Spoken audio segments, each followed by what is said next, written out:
Alrighty, welcome back to the Natty News Daily podcast.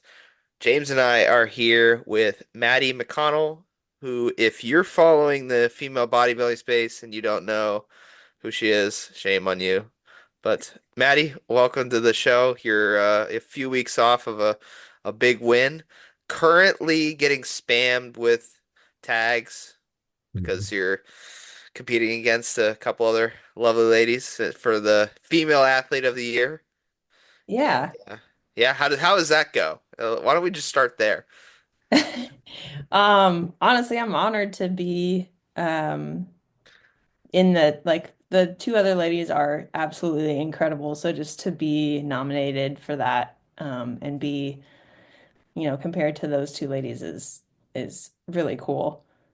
Mhm. Well, it's not the first time you've been compared to at least Courtney, right? Like this season especially, you guys have been kind of neck and neck going back and forth at it. So it's only fitting that you're on that graphic with her as well as the other athlete too. So Yeah, it is fitting. Like we've just been duking it out, I guess, this whole season and we're even 1-1. Um, Hmm. so it's fitting that it would end also with one more battle, I guess, if you want to call it that. Yeah. Um, Yeah. a What's what's your tiebreaker, relationship yeah. like with Courtney? Curious what that rivalry slash relationship looks like. Yeah, the first time I met her was at Mr. America, and actually prior to me doing Mr. America, I'd been following her on social media. And I had told Orton, who's my coach, like I found her originally, like, I don't know, a year prior to that. And I showed her to him and was like, damn, I want to be like this girl when I grow up. Like, she is so impressive. Hmm. And then I found out I was going up against her at Mr. America, and I was like, oh shit. Oh shoot, can I swear? I don't know. Oh yeah, Yeah. we do all the time. Mhm. Um, but so yeah, then I got to meet her in person. She was a lot shorter than I thought, and I feel like I always get people always say that they thought I was a lot taller, so I get that too. I guess it's just a bodybuilding thing. Um, it's Definitely all is. an Yeah. illusion. You never know what the other person's gonna look like until you meet them in person. But she was super nice in person, and uh. Yeah, I feel like we both have like she has stronger like legs than I do. And I've heard like my upper body is like we're pretty neck and neck, so it's kind of I feel like it comes down to like do they like awarding lower body or upper body more? And so we've kind of been yeah, I guess she won one, I won one. Mhm. But she's been fun to talk to. Like I talked to her a lot backstage at Worlds um, and um, talked about our dogs. Yeah, just like things. I don't That's know. That's But good. And I think a lot of people kind of overlook that because not as much in the natural space, but you see in like the IFBB a lot, like these like true rivalries where guys are like smack talking each other and like mean it and just like really have grudges with each other. But you don't see that often in our sport. Like you can have some like high level athletes that are continuously like you said, duking it out, taking first place, second place, switching back and forth, and still have like great relationships off stage, yeah, which that's what I love about the sport because at the end of the day, like you're just doing what you can do, and it doesn't necessarily matter what they're doing. Mhm. So yeah, there's no Mhm. reason to have this like feud. totally. And it's a subjective sport, so you all you can do is like your best, and sometimes the judges will prefer you over one person, and sometimes it's the opposite. So like you never really know what you're gonna get. But yeah, I've enjoyed like especially this last time at Worlds talking with Courtney. She's an incredibly hard worker. Like I said, I almost like idolized her uh prior to meeting her and going like competing against her. And it was actually the same way when I competed back at Worlds in 2022. I felt the same way like about Edna, and I was like almost fangirling over her when before going up against her and then ended up winning that year. And so it's been really cool because I've been able to meet such incredible athletes who I've looked up to and then compete against them on stage is just like such a cool thing. So yeah. Amazing. Before we Yeah. get too far down the rabbit hole, I do have some like questions on that topic, but I probably want to cover on the upfront a little bit of your resume, just so the viewers are aware and listeners are aware of your resume. Why don't you take us briefly through your competitive history and sort of what you've accomplished for those who might not know? Okay. I guess I started bodybuilding officially, like intentionally in 2018, 2019, when I started working at Genuine Fitness, which is a gym that I work at now as a personal trainer. And I would say that we're kind of like a bodybuilding gym. We have a lot of general pop people, but majority of the trainers when I started working there were all like professional bodybuilders. And I was not when I started working there, but just being around them long enough kind of got me into it. Is And it more of a natty pro scene there? It's what it seems like. yeah, yeah, it's definitely more of a natty pro scene. That's not super common to see that. No, no. And like Aaron Orton is a big advocate for natural bodybuilding. He lives and breathes it, and he's super passionate about it. And so just being around him and having him, because he's the gym owner, having him as my mentor, is really what it sparked an interest in me. Because it's contagious. I didn't think that bodybuilding was something that I would ever do. I played sports, like basketball, community college level, and then that ended, and I needed something to fill that void. And I started working at Genuine Fitness, and it just kind of naturally happened. I Naturally. originally thought it naturally. I originally was just going to do it once as a learning opportunity to be able to like coach others who had interest in bodybuilding because we do have so many clients that come to our gym specifically for that. So I thought I'd maybe garner some more clients from it. And then I did it once. I actually tried my first season in 2020 and then COVID happened. Oh, So I that's only got a few months into prep and then that ended quickly.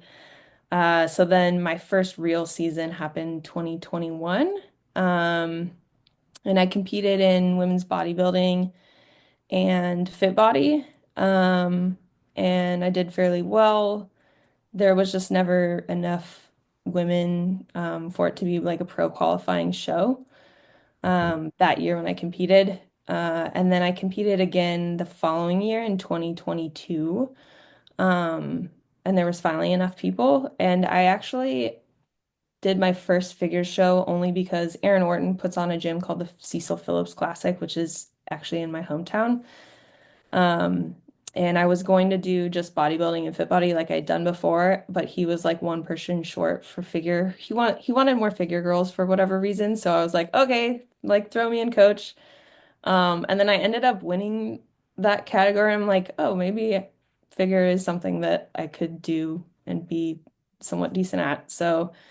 Um, so then I ended that season with LA and going to Worlds, and then ended up winning Worlds 2022.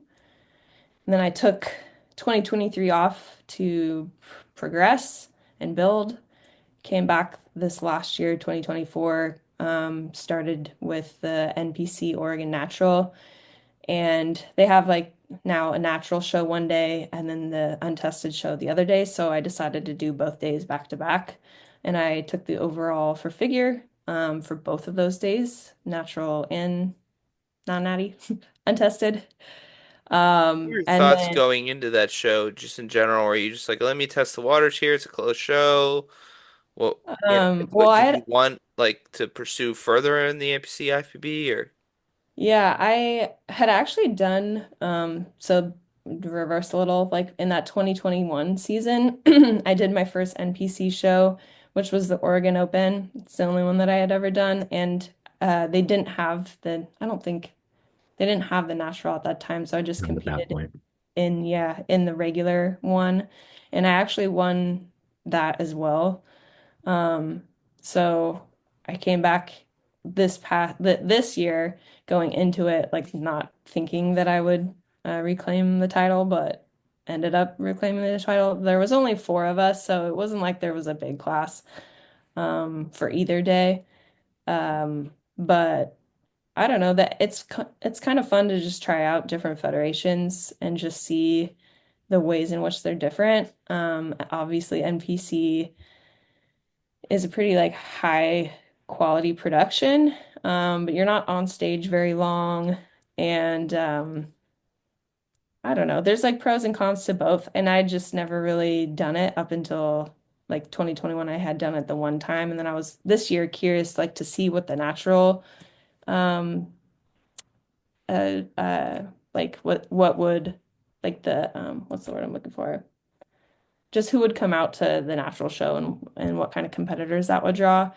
Um, but yeah, it wasn't like again, it wasn't that big of a class. There was just four of us. But I did have fun, like it was enjoyable. So then after the NBC Natural, I did the OCB Slayer in Phoenix, specifically because I had never done an OCB show before, but I wanted to still somehow qualify for the Yorton. So I just had like a one shot at it, decided to book tickets kind of like last second to go to Phoenix from Oregon, earned my pro status for the OCB, qualified for the Yorton, and then did the Yorton in September in Charlotte. So I did a lot of like travel this year, Mhm. spent a lot of money, but had a lot of fun doing it. Um, and then I won the Yorton.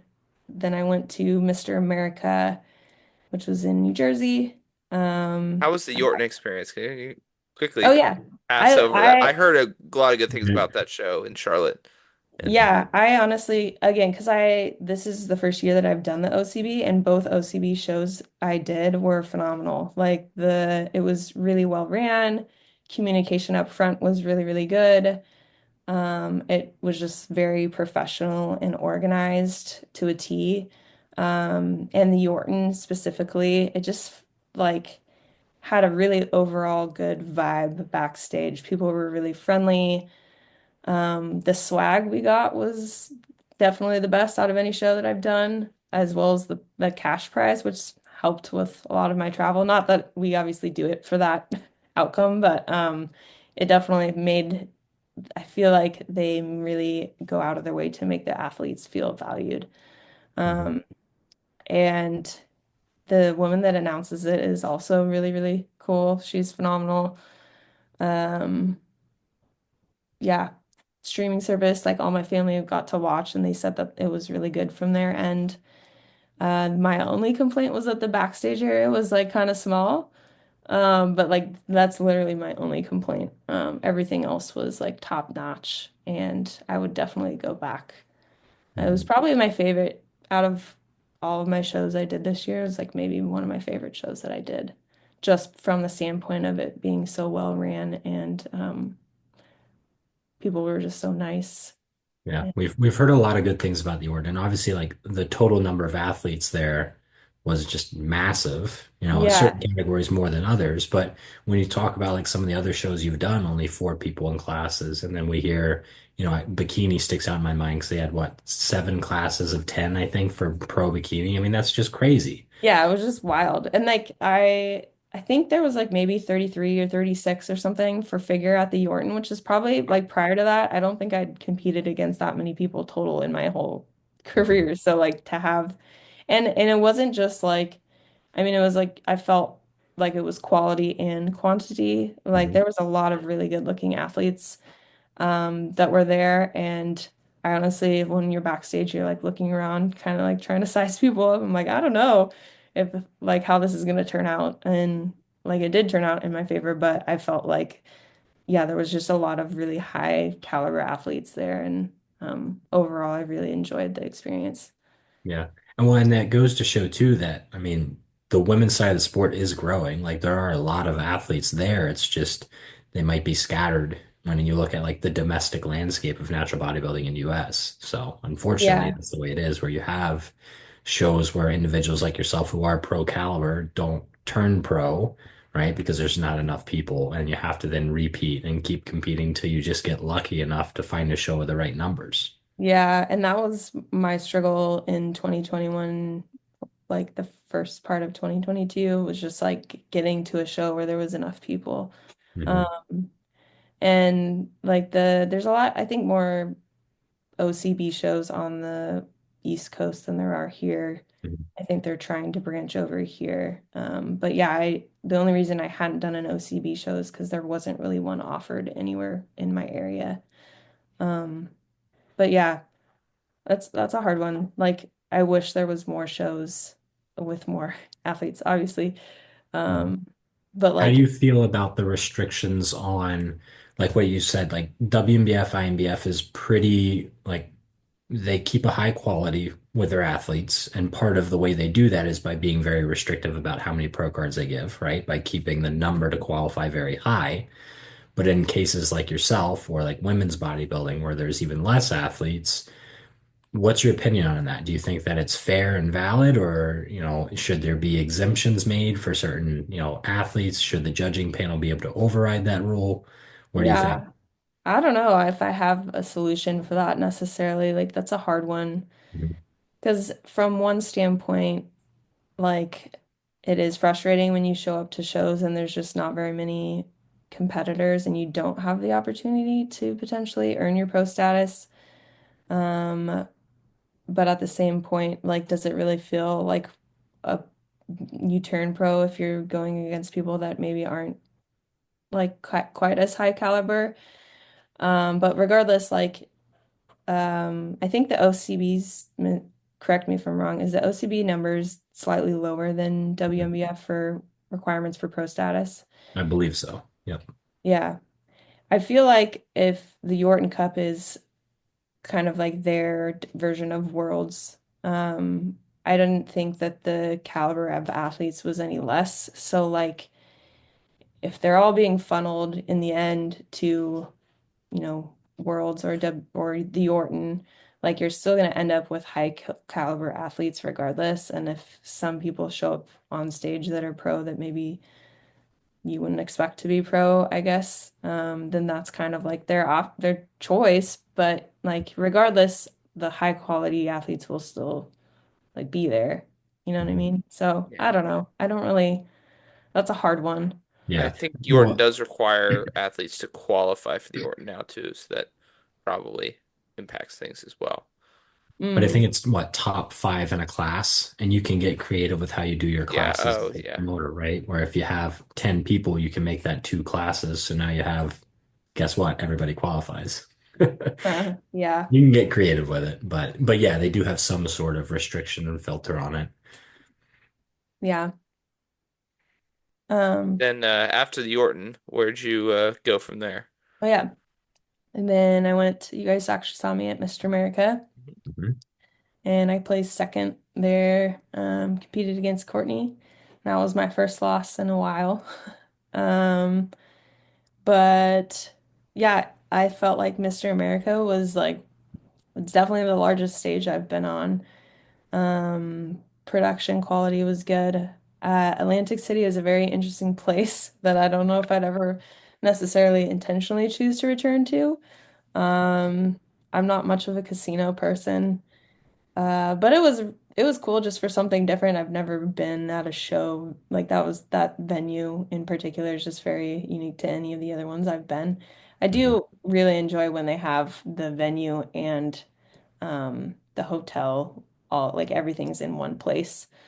Um, but it was fun. One of my friends and actually one of your clients, Sarah, got to stay with me there, Mhm. and she's a hoot. I really enjoy her company. Yeah, I So get to chat with Sarah quite a bit actually at Mr. America, so yeah, It's she's fun. great. she's I awesome. I I really love her. So just sharing that experience with her makes it even that much more enjoyable. Um, but yeah, so Mr. America, I got second and then came home and then I had a bit of a break until the Ben Weeder, which was in Virginia, the NBC show, natural show. And I won my IFBB pro status there. And then rather than going all the way home to Oregon, there was like 1 week between the Ben Weeder and WNBF Worlds. So I actually flew with my husband to Miami for like 5 days just to kill some time. And my parents met us there, and that was really fun. Got to soak up some sunshine that we don't have here in Oregon currently. And then we went from that 81-degree weather to Boston, where it was like raining sideways and like 43. Got to It's like, what? protect that tan, right? Yeah, that was another thing. Like that was the first time doing shows back to back weeks for me. So I tried my best to just actually like really scrub off my old tan. It ended up okay. Like I felt like my tan looked okay, but that was a concern going into it. I'm like, I've never really done this before, but How did obviously. you manage? Let's talk through that, right? Let's not gloss over the fact that you just like took a week vacation in between two massive shows and still won a world title at the end of it. How did you handle the training and the nutrition of that? Because I mean, we flew to Denmark, which was obviously a longer flight, but like I could not even fathom being in prep, being on a plane, handling the nutrition. Like just I wouldn't be able to do it. Yeah, I mean, I'm not gonna say it was easy. Uh I know my husband, thank goodness he's a saint. Was so helpful during this whole prep. And he went like every trip that I did to the East Coast, or every show that I did in general, like he was there with me. And so he helped quite a bit as far as like meal prepping going, or as far as meal prepping went and stuff. And anytime we did a trip, we would just like pre-cook all of our food ahead of time, divide it into individual baggies and label them like the day and what meal they were, freeze them all. And then we have this like big soft cooler that we would just take with us as a carry-on personal item. Mhm. And then when we get there, we just unload them all, and then all of your food is prepped for like the week. So we did that, and um, yeah, it's interesting. Like on a plane, you're trying to eat your meal, and like I forgot one of my meals that I packed like from one place to the next, like, and I left it in the refrigerator at the hotel and had to improvise and was trying to like measure out my shit in the like on the little TV tray thing. Mhm. And I had my Been scale there. out and the Yeah. plane is like shaking. And like my husband's like, I'm so glad that this is almost over and we don't have to do this again.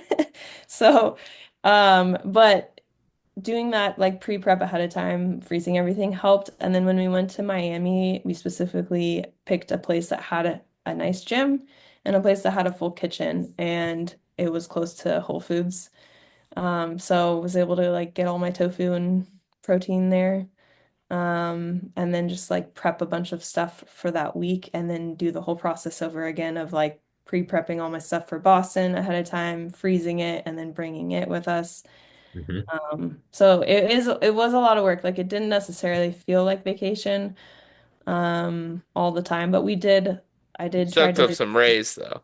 yeah, soaked up some sun, got some warm weather, relaxed. I tried to like get all of my programming and online client stuff done, in-person stuff done ahead of time so that I could actually just try to be as zen as possible. So I was able to like do some reading for fun, which I hadn't done in a long time. So it did feel like vacation, but yeah, I was still working out every day, still eating my meal prep meals. I did have one untracked meal out with my family. It was like one of the best vegan meals I've ever had.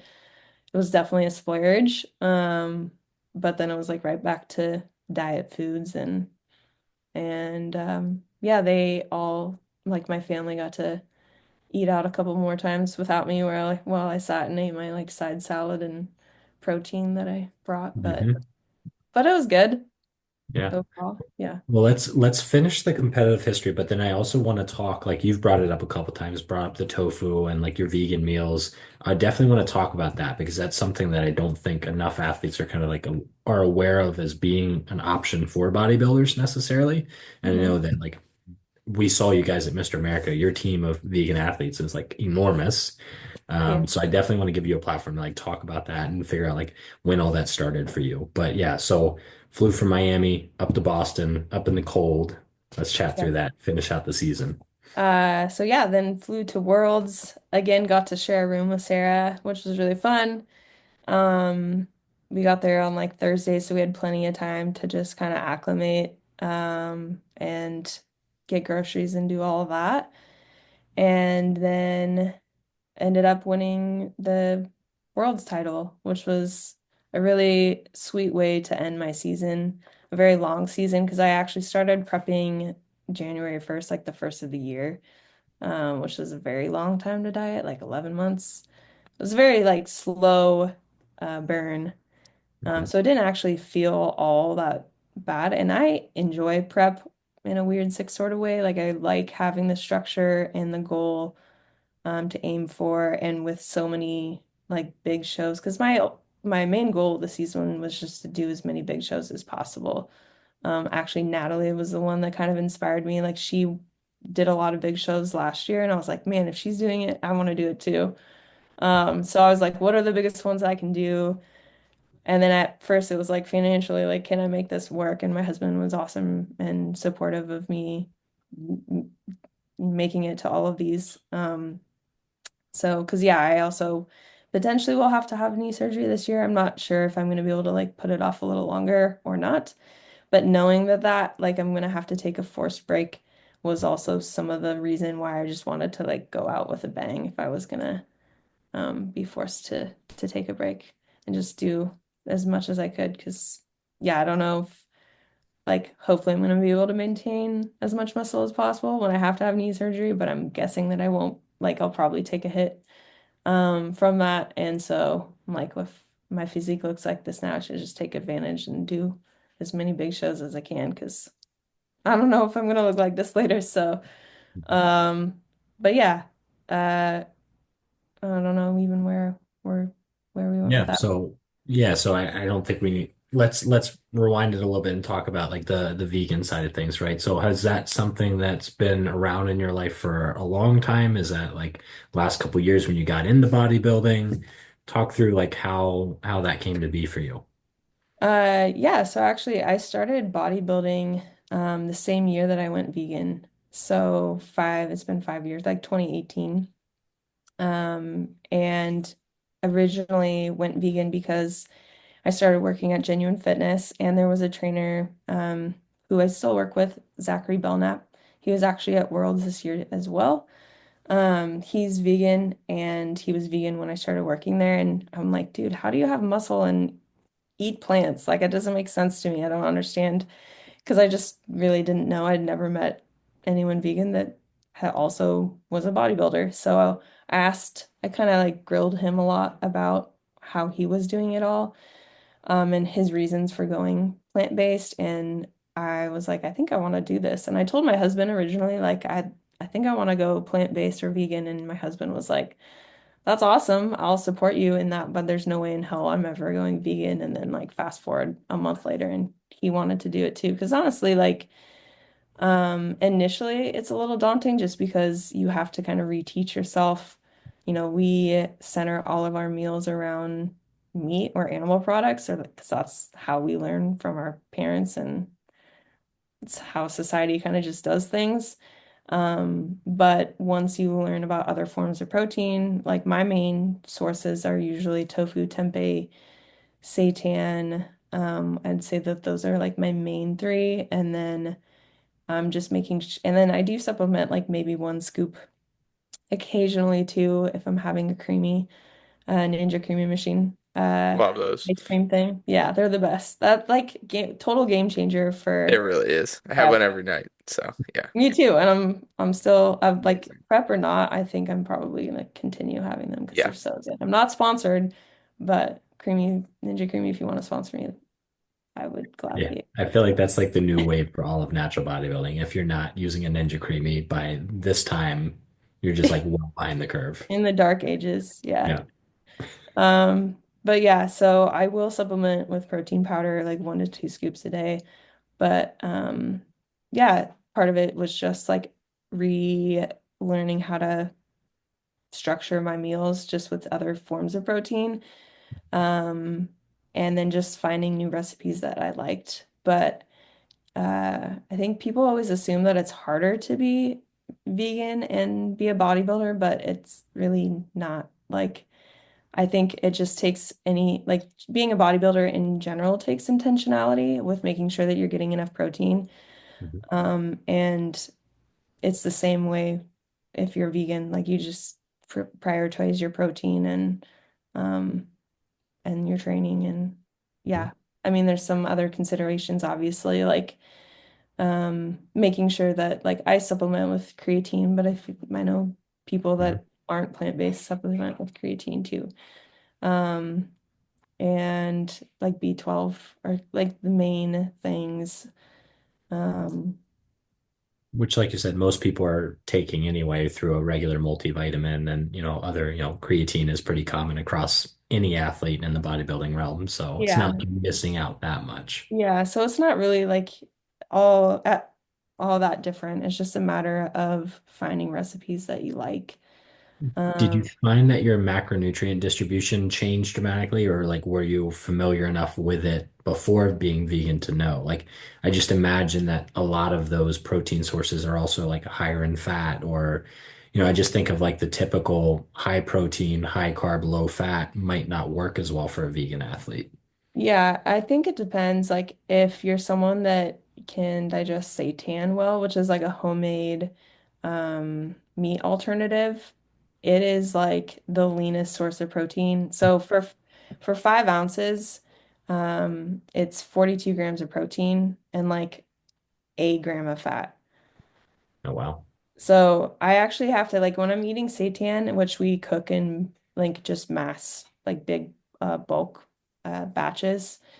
If I'm eating seitan, I have to be careful like that I don't bust my protein because it's so high in protein and low in fat. I think if you were trying to solely rely on like tofu and tempeh, then maybe your fat would be a bit higher. But I find that like I'll usually use seitan for one of my meals and then have tofu or tempeh for like one of the other meals. And then I'm just eating a lot of like dark leafy greens, which typically have more protein and or like legumes. And like the combination of all of those things give me more than enough protein. And then yeah, I end up having to like sometimes I'm short on my fat. Like I actually will be low on fat and I end up eating a lot of like peanut butter at the end of the night because I'm like, oh shoot, I'm lower than I thought. Not a bad problem to have, right? Especially deep. No, and especially deep in prep, especially when you have a creamy at the end of the night waiting for you and you're like, oh yeah, I gotta put that much peanut butter on top. Hell yeah. That's So awesome. yeah. Any considerations for fiber with all the leafy greens? Like, have you run into the point of like having too much fiber in your diet?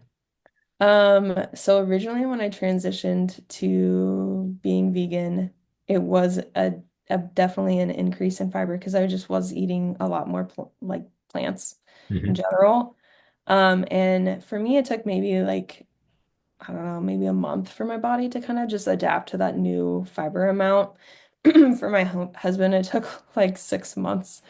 And he was super gassy. He's gonna hate me for saying all of this, but but but yeah, I feel like it just depends on like what you're accustomed to prior. Like if you're someone that grew up eating a lot of like vegetables already, maybe you might have, or you like already eat a decent amount of vegetables, transitioning might not be as bad as for someone who maybe didn't grow up eating quite as many. Like I think my husband tended to eat more on like the processed food side just throughout his young adult life. And so maybe, I don't know, this is all anecdotal, but he seemed to have a harder time transitioning than I did. But regardless, both of us, after a while, adapted to that new fiber amount.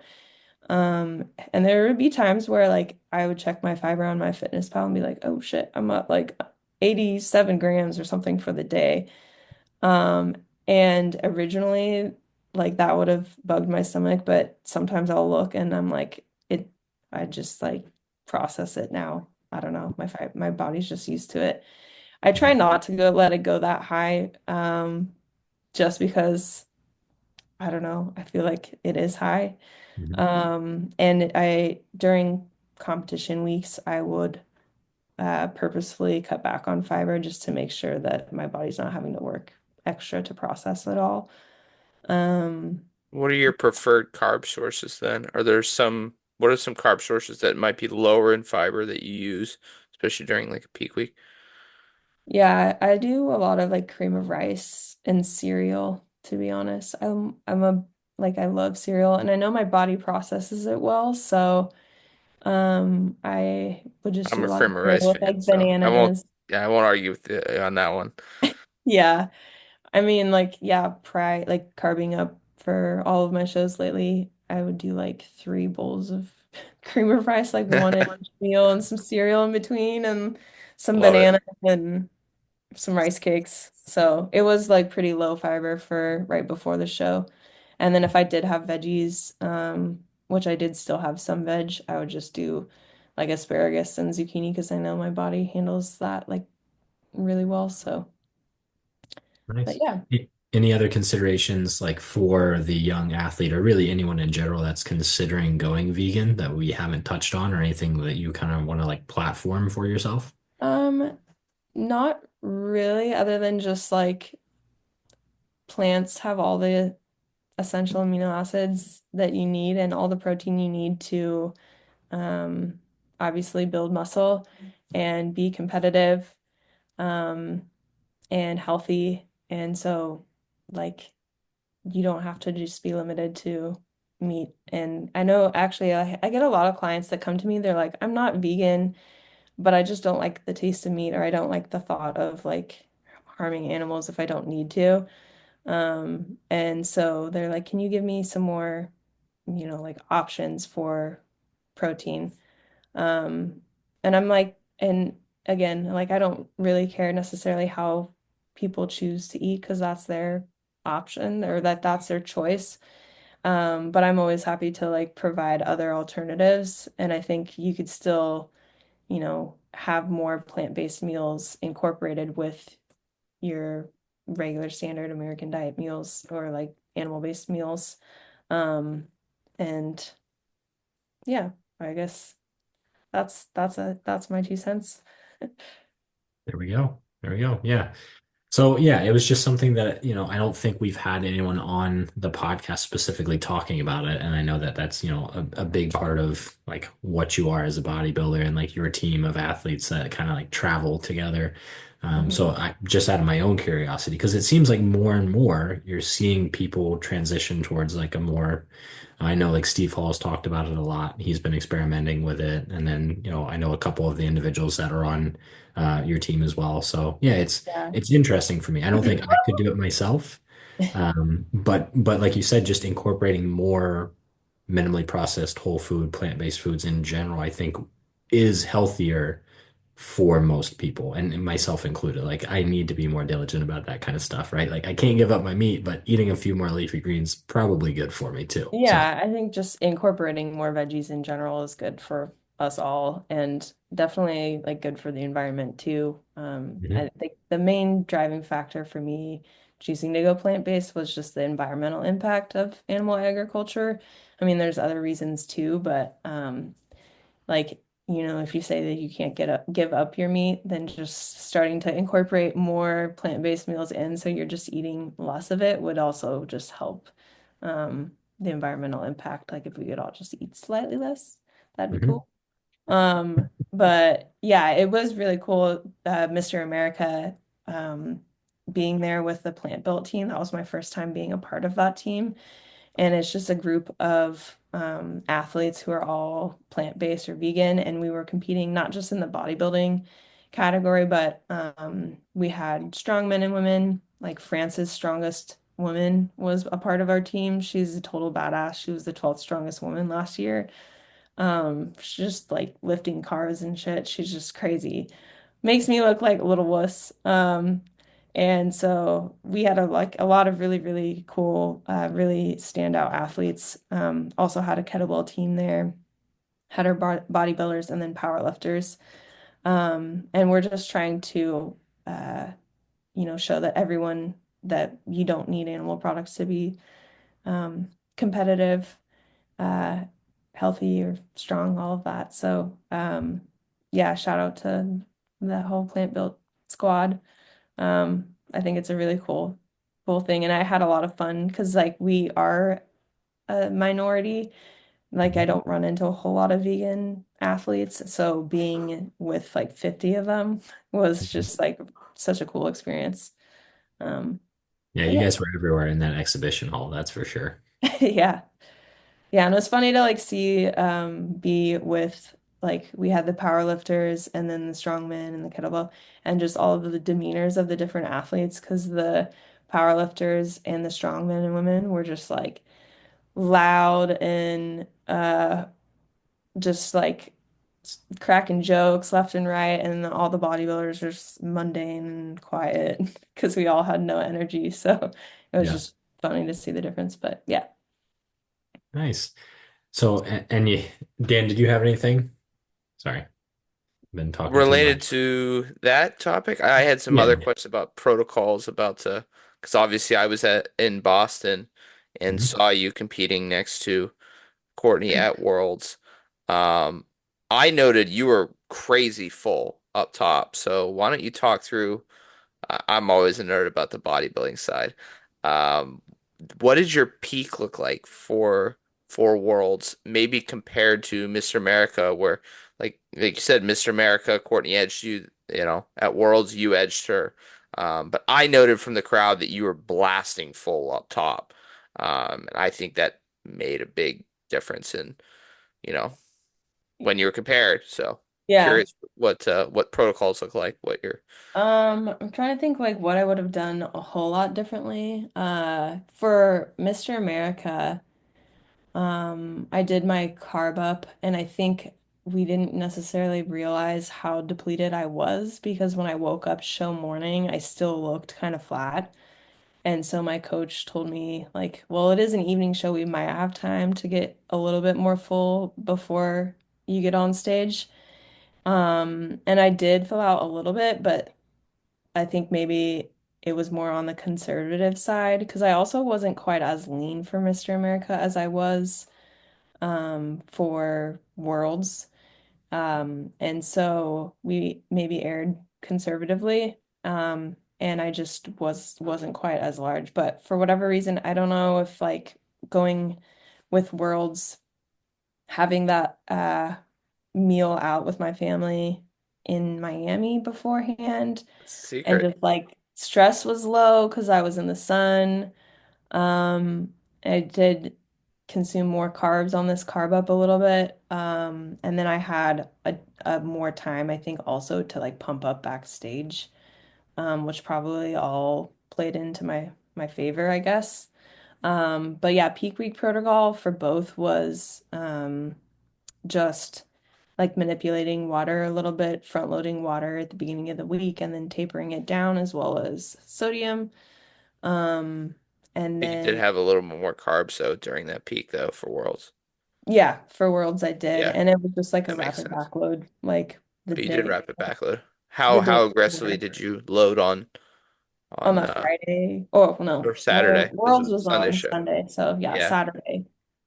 Just like first upon waking, had some cream of rice. I just did like, I mean, for the full day, it was like two, or what was it?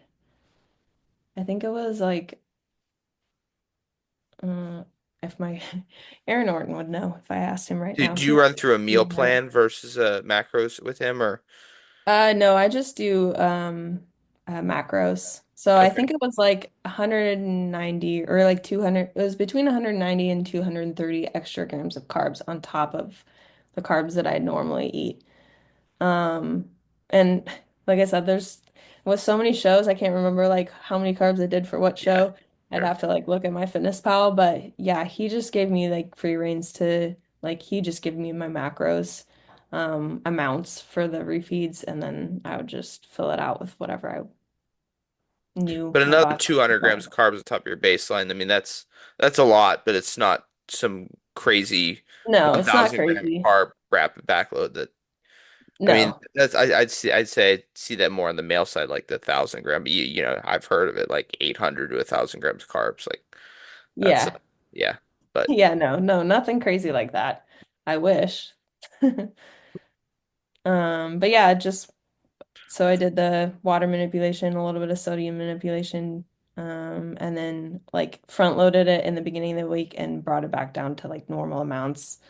Um, and then yeah, consumed my extra carbs that Friday, or like sorry, for Worlds it was Saturday. And that's pretty much it. Like training and everything stayed the same, to be honest. I just didn't go quite as hard. Um, and that's it. Nice and very good. simple. That's the way it Yeah. should be. Yeah, no, try not to change too much.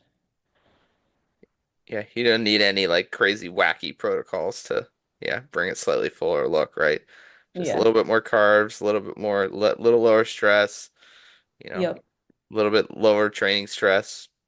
Yeah. Bada bing, bada boom, right? And I specifically didn't do a peak week for the Ben Weeder the week before because I knew that I had Worlds coming up as well. So, um, yeah, I don't know if that played into things or not, but I did have like some extra carbs on that show day, um, and extra carbs the day before, but I didn't do any sort of like the water manipulation stuff, sodium stuff for that week.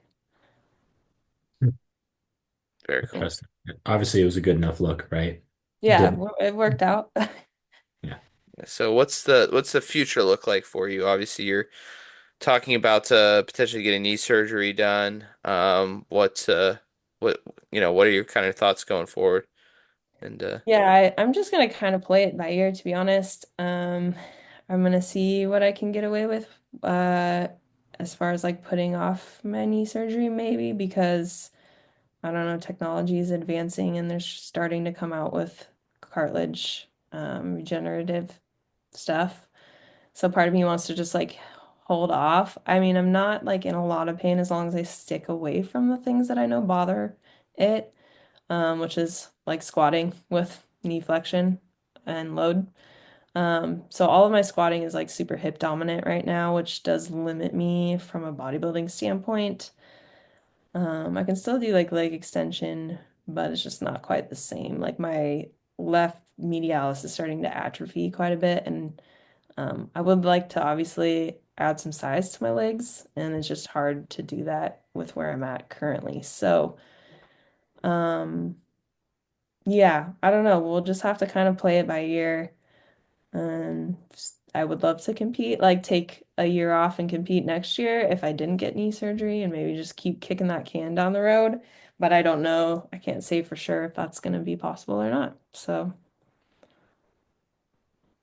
It's I'm no tough. medical expert. Maybe defer I to was gonna say James I'm here I'm I'm on the biting my physical tongue side. because I don't want to turn this into like a PT like evaluation session for the podcast. But yeah, there's all sorts of things, but unfortunately it's so individual. That's the thing. Like, and I won't get on my soapbox, but like all these injuries I hear about with bodybuilders, like one person could have the exact same thing as you from a medical diagnosis standpoint and be completely fine, and here you are that like apparently can't squat. And yeah, it's yeah, so individual based on so many different factors. It's tough to like actually know for sure what your future is going to look like. yeah, totally. So, I feel like my body's usually generally a pretty good coach, and if I actually listen to it, which is the hard part, then it'll tell me what I need to do. But it's just a matter of if I'm gonna be too hard-headed to listen or I don't know. I also just obviously, love working out and love training and not being able to do that just makes me sad. So I would figure out other things to do, obviously, but yeah, I'm not looking forward to the maybe. I mean, maybe it's too bad they don't have like women's physique where I can wear board shorts and just like get hella jacked on top There you go. Yeah. and back, but they don't. So yeah, I don't know. Um, we'll see, I guess. I So, think you'll figure it out. And to not end this note on or this podcast on a negative note, I mean, you had a hell of a season, winning the Yorton Cup, the OCB's premier show, winning your IFBB Pro card and Worlds. So, and um, potentially winning Woman of the Year for Natty News Daily. potentially We'll see. that's Voting still going live, not as live as people listen to this, but you know. Yeah, that's okay. Yeah, today when it's being so we'll recorded. see. Yes. So, But yeah, I couldn't have asked for a better season, honestly. So I feel pretty good about like even if I did have to take a forced break, like going out on yeah. such a high note feels really good. And it's a good way to like remember the sport. Not I'm making it sound like I'm never gonna compete again. I'm gonna compete again at some point. It's just like I don't know when. But yeah. Well, we hope it's sooner rather than later, but obviously you have to take your health into consideration and do what's best for yourself long term, which in this sport, right? Like you could take a couple years off and still come back and win world titles for another decade, you know? Yeah, that's true. The like mature muscle. I feel like a lot of really good bodybuilders are. I'm 32. I'll be 33 on Christmas Day, so it's coming up. But I feel like I still have. That's young for uh, bodybuilding standards. Yeah, it's Very young. young. So yeah, I'm. I'll be back. I There we will be go. back. I love it. Yeah. I think that's a perfect way to end it. Thanks, guys. Awesome. So where can people find you if they want to follow along? Why don't you plug your social media, plug your if you do any coaching and or I know that you train I people. sure do. Let's plug Yeah, whatever you want. I'm out of Eugene, Oregon, so if you're anywhere near the area, you can come train with me in person. If you're not in the area, you can train with me online. You can find me on Instagram. My handle is Maddie_Vitality Fitness. And you can just DM me. I do take bodybuilding clients. I also take general pop people that are just looking to be healthier. And yeah, that's it. Very There you good. go. Very good. Maddie, thank you Also, for taking the time Also, if for us. anyone wants to talk to me about like transitioning to a plant-based lifestyle, I also offer coaching on that as well. Very cool. Very cool. Maddie, Yeah. thanks for taking the time with us and good luck with the rest of today's voting. It's you're Thank getting a you. lot of votes today, so Yeah. I think you stand a good chance, but appreciate you taking time for us. Well, thanks, guys. Thanks for having me. I appreciate you having me on. Yeah. Absolutely. Absolutely. All right, guys. So if you like today's podcast, you know what to do. Like, subscribe, share, comment, all that fun stuff. And yeah, we'll see you guys in the next one.